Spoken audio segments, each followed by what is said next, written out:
President Trump's new travel ban, completely cutting off visitors from 12 nations, including Iran, which has already secured a spot in the tournament. We didn't ask for this fight. We didn't ask for this fight. But Canadians are always ready when someone else drops the gloves. So the Americans, they should make no mistake, in trade as in hockey, Canada will win.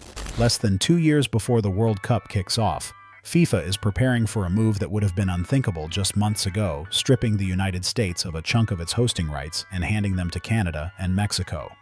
This isn't about stadium delays or ticket prices. It's about politics and the fear that the world's biggest sporting event could be turned into a campaign stage. The warning signs have been impossible to ignore. President Donald Trump booed at a recent match, lingering on stage after the Club World Cup 2025 final, and even taking hold of the original trophy, a moment that made headlines far beyond sports pages. Behind closed doors, FIFA is asking a dangerous question: is America still a safe and reliable host? And they have the power to act fast. With just 90 days' notice, they can reassign matches, and the backup plan is already live. Canada and Mexico are ready to take over at a moment's notice, while Emirates Airlines has already pulled $15 million in U.S. stadium advertising to redirect north of the border.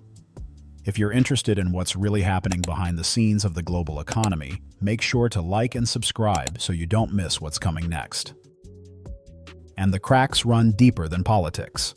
Since June 2025, under Proclamation 10949, the U.S. has banned entry for citizens of 12 countries, including Iran, a team that has already qualified, and imposed additional restrictions on 7 more.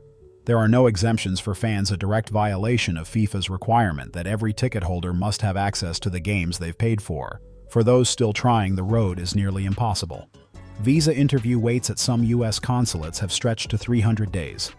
In some cases, a staggering 16 months, and starting October 1, 2025, a new visa integrity fee of $250 will be added to the cost. For fans from Nigeria, Colombia, and many others, the dream ends before it even begins. The fallout is already visible.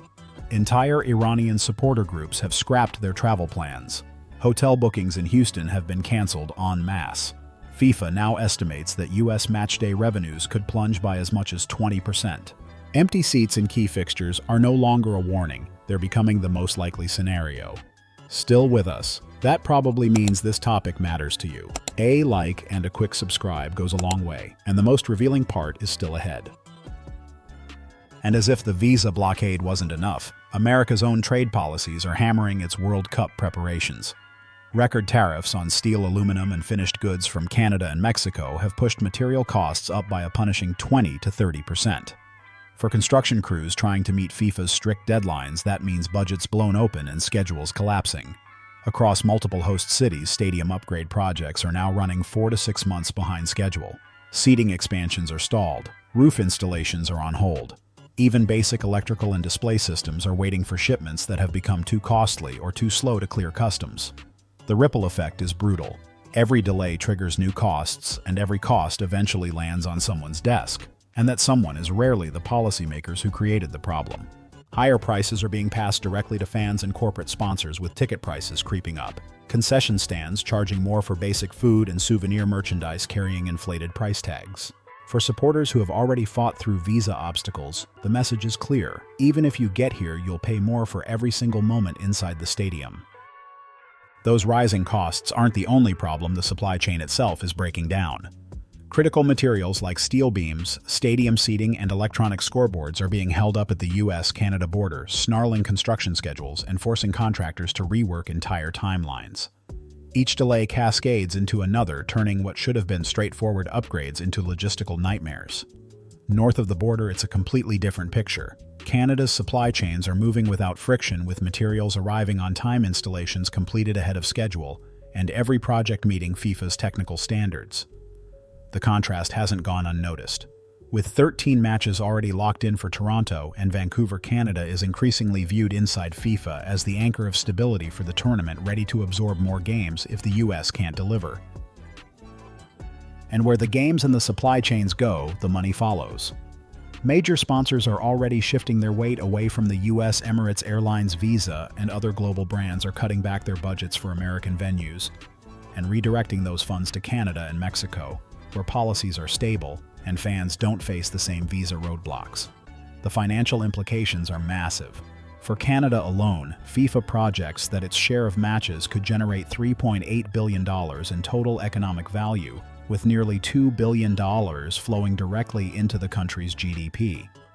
Every dollar that moves north is not just a win for Canada, it's a direct signal to FIFA that the safer bet for the tournament's commercial success may lie outside the United States. FIFA isn't leaving these concerns to speculation, they've put them in writing. In recent communications, the organization reminded U.S. officials that universal access is a non-negotiable condition for hosting. The warning comes with precedent. In 1986, Colombia lost its hosting rights just 2 years before the tournament when it failed to meet FIFA's requirements, and Mexico stepped in to take over entirely. That history is now hanging over the United States. If the visa restrictions and trade barriers aren't dismantled soon, FIFA has both the authority and the proven willingness to reassign matches, or even whole segments of the tournament, to countries better prepared to meet the standard. And if the US falters, Canada and Mexico are more than ready to seize the stage. Canada boasts BC Place in Vancouver with 54,000 seats and a fully upgraded BMO Field in Toronto, expanding to 45,000. Visa processes are fast or even waived entirely for many countries, and transportation and hotel infrastructure is seamlessly integrated to handle international crowds. Mexico, meanwhile, holds a unique place in football history. The legendary Estadio Azteca remains the only stadium ever to host 3 World Cups, and alongside Estadio BBVA and Estadio Akron, it meets FIFA's highest technical standards. Add to that a passionate football culture and proven ticket sales that outpaced the US in the 2023 Gold Cup. Mexico averaged 52,000 spectators per match, compared to America's 38,000, and the case for shifting more games south becomes even stronger. The World Cup is fast becoming a test of America's foreign and economic policy. Visa restrictions and tariffs have turned into barriers against the global audience it's supposed to welcome, while Canada and Mexico are using the moment to showcase an image of openness, readiness, and reliability.